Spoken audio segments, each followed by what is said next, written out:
Students हम बात करेंगे इंट्रोडक्शन टू रेसिप्रोकल सीरीज की। मतलब जैसे एक क्वेश्चन आता है हमें कि सम दी फॉलोइंग सीरीज, और सीरीज अगर हम देखें तो इसमें जो हमारे पास फर्स्ट टर्म है वो one over one into four into seven लिखी हुई। मतलब इसकी फर्स्ट टर्म में जो फैक्टर्स बने हुए वो डिनोमिनेटर में लिखे हुए हैं, ठीक है।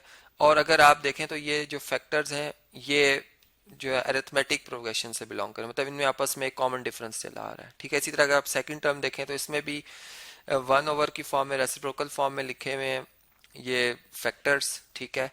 और ये अरिथमेटिक प्रोग्रेशन से बिलोंग कर रहे हैं और तीन फैक्टर्स हैं, हर टर्म में डिनोमिनेटर में तीन तीन फैक्टर आए। तो इस किस्म की जो सीरीज होती है इसे हम कहते हैं ये रेसिप्रोकल सीरीज है।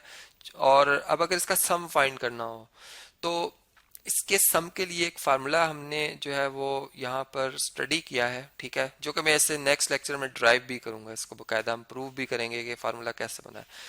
ये सम किसके इक्वल आएगा जी? ये इक्वल टू आएगा negative of nth term with a factor from the beginning neglected.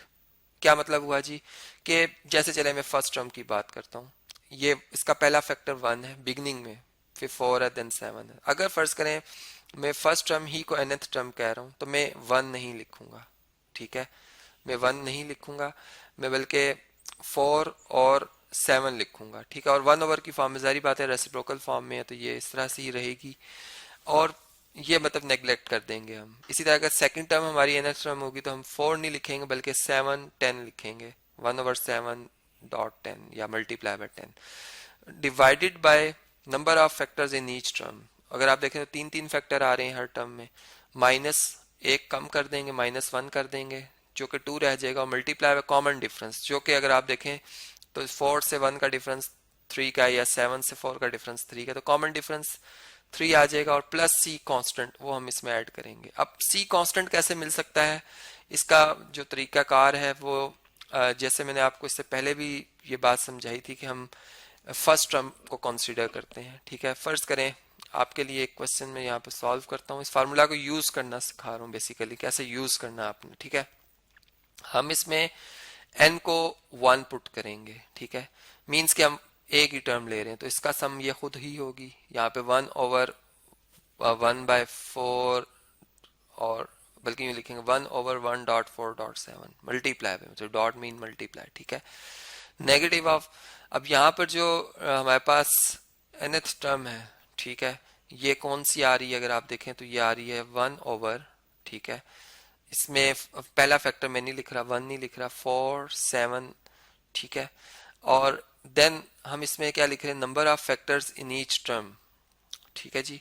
तो वो कितने हैं अगर आप देखें तो वो मैंने बताए थे अभी आपको कि वो हैं तीन, इसमें से एक कम कर लेंगे और कॉमन डिफरेंस है थ्री का, प्लस सी कांस्टेंट। अब देखें हमारे पास जो सी की वैल्यू है वो किस तरह से आ सकती है, इस नंबर को अगर हम दूसरी साइड पे शिफ्ट करें इसका साइन पॉजिटिव हो जाएगा, यहाँ पे one over one multiply by four multiply by seven लिखा हुआ है, plus one over four multiply by seven multiply by two multiply by three, ठीक है, plus sorry equal to c आ जाएगा, इक्वल टू सी।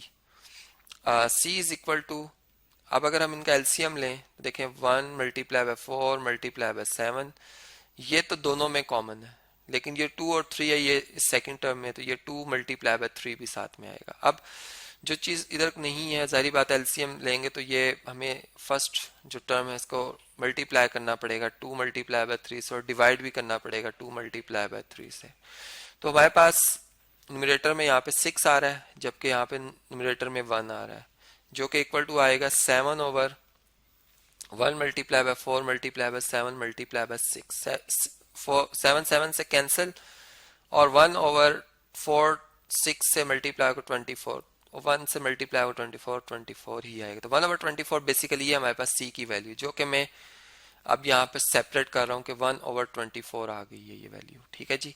तो इस तरीके से हमने एक तो ये फार्मूला को इस्तेमाल करने का जो एक तरीक़ाकार है उसको हम समझ रहे हैं, ठीक है। इसी तरह आप फर्ज करें अब अगर हम nth टर्म मालूम करें इस सीरीज की, इस रेसिप्रोकल सीरीज की, तो वो हमारे पास क्या आ सकती है।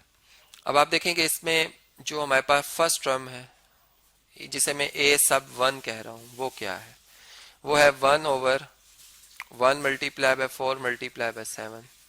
ए सब 2 क्या है, वो है 1/4 मल्टीप्लाई बाय 7 मल्टीप्लाई बाय 10, ठीक है। ए सब 3 क्या है, वो है जी 7 मल्टीप्लाई बाय 10 मल्टीप्लाई बाय 13 है, ठीक है। ये देख सकते हैं आप यहाँ पे। तो यहाँ से हमें एक चीज ये पता चल रही है कि जो हमारे पास nth टर्म होगी वो किस तरह से बनेगी जी। उसमें एक तो हम लिखेंगे 1/, ठीक है, 1/, की फॉर्म में। देन हम उसमें लिखेंगे, अब देखें हमें 1 चाहिए, अगर मैं n को 1 पुट करूं तो मुझे 1 मिलना चाहिए, और फिर 4 भी मिलना चाहिए और 7 भी। तो इस तरीके से मुझे प्रोडक्ट फॉर्म चाहिए। तो मैंने एक फंक्शन देखा, मैंने देखा अगर मैं 3n-2 लिखूं, देन इसमें कॉमन डिफरेंस 3 ऐड कर लूं तो ये 3n+1 आएगा, और इसमें भी कॉमन डिफरेंस 3 ऐड कर लूं, चूंकि ये एक अरिथमेटिक प्रोग्रेशन से बिलोंग करें इसका फैक्टर, तो 3n+4। अब इसमें देखें, इस जनरल टर्म से हमें ये फायदा होगा कि हम इससे किसी भी नंबर वाली टर्म फाइंड कर सकते हैं, मतलब 1000 टर्म फाइंड करनी हो वो भी कर सकते हैं, n-1 टर्म भी फाइंड कर सकते हैं, फर्स्ट टर्म भी फाइंड कर सकते हैं, ठीक है। जैसे अगर फर्ज करें मैं अगर n1 पुट करता हूं तो देखें यहाँ पे क्या आएगा, 1/3, 1 टाइम 3 माइनस 2 1 मिल जाएगा, फिर 3 1 टाइम 3 प्लस 1 4 मिल जाएगा प्रोडक्ट में, और इसे 3 1 टाइम 3 प्लस 4 7। तो ये देखें ए सब 1 मिल जाता है हमें n1 पुट करने से। अगर मैं 2 पुट करता हूँ इसमें तो 3 2 टाइम 6 माइनस 2 4 आ जाएगा, फिर 3 2 टाइम 6 प्लस 1 7 आ जाएगा, 3 2 टाइम 6 प्लस 4 10 आ जाएगा। मीन्स कि यही हमारे पास जो जनरल टर्म बनाई है वो इसकी करेक्शन होगी, एक दफा हमने इसे चेक कर लिया है, ठीक है। ये हमारे पास जनरल टर्म आ गई है। इसको मैं शुरू में लिख देता हूँ ताकि, बल्कि इसको हम यूज कर लेते हैं फार्मूला में। तो सम जो है एस सब एन, ये किसके इक्वल आएगा जी, नेगेटिव ऑफ। अब देखें इसमें हमने लिखा था nth term with the factor from the beginning neglected, तो इसका मतलब ये हुआ कि जो हमारी nth टर्म है इसका ये जो बिगिनिंग से जो फैक्टर बन रहा है वो ये बन रहा है, इसको हम नेग्लेक्ट कर देंगे। हम लिखेंगे 3n+1 और 3n+4, ठीक है। और देन हम क्या लिखेंगे जी, चूंकि ये डिवाइजर में ही है तो ये जो डिनोमिनेटर है ये इस नंबर से मल्टीप्लाई ही की फॉर्म में आएगा। तो number of factor in each term जो कि ऑलरेडी हमने देखा था 3 है, -1 आएगा, कॉमन डिफरेंस 3 का है, ठीक है, और प्लस सी, और सी की वैल्यू 1/24 है, ठीक है जी, 1/24। तो इस तरीके से ये हमारे पास एक फार्मूला बन गया कि जिसको हम इस्तेमाल करके जितने भी टर्म्स के सम चाहते हैं हम वो फाइंड कर सकते हैं। इसको मैं मजीद थोड़ा सा और सिंप्लीफाई कर लेता हूँ। 3 - 1 आएगा 2 और 2 3 टाइम्स 6, तो इसको हम लिख सकते हैं 1/24, जो पॉजिटिव साइन के साथ टर्म है उसको पहले लिख रहा हूँ, -1/6 टाइम 3n+1 और 3n+4। अब यहाँ पर ये तो हो गया sum up to n terms, ठीक है।